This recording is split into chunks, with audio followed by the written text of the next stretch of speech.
Hello everyone, I'm Zoe from Low Expectations and this is our Resto Druid TLDR guide. We'll be going through the info fairly quickly, so feel free to pause at any point to take the information in.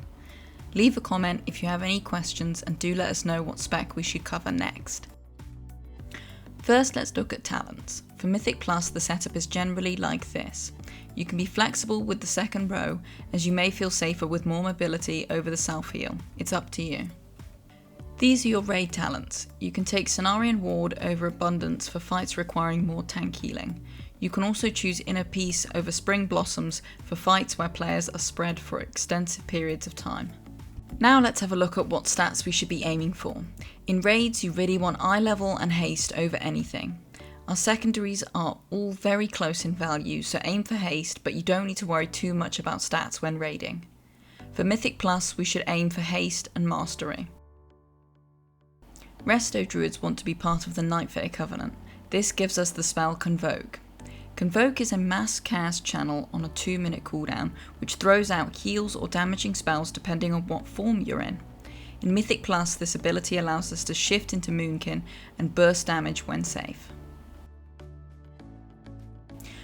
Let's look at our Legendaries. For raiding, we can choose either Vision of Unending Regrowth or Memory of the Mother Tree. Memory is more versatile with different content, but has slightly worse throughput in raids. For Mythic Plus, Circle of Life and Death provides a boost to our healing and DPS. If you want to min-max in both, I would first get Vision and then Circle.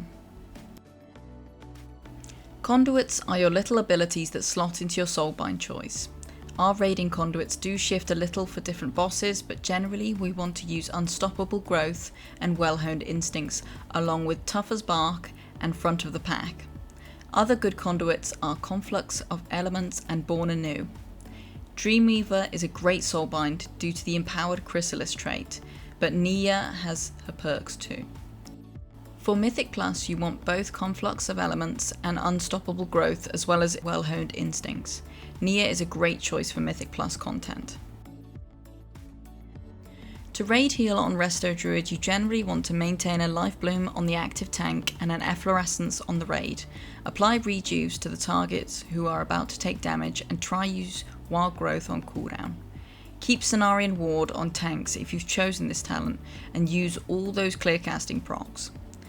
When we know there's going to be large amounts of damage going out, we pre-spread our rejuves, then wild growth flourish just as the big land hits.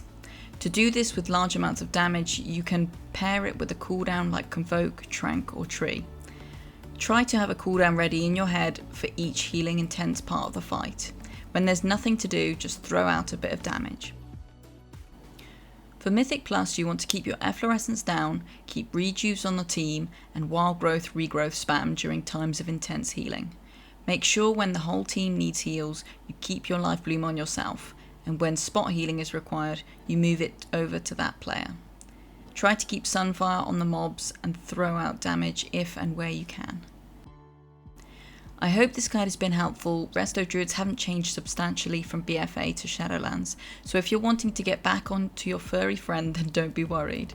They're definitely fun and rewarding to play. That's all we have today. Subscribe to our channel if you've enjoyed the video and would like to see more. We'll have more TLDR guides out soon. Take care everyone.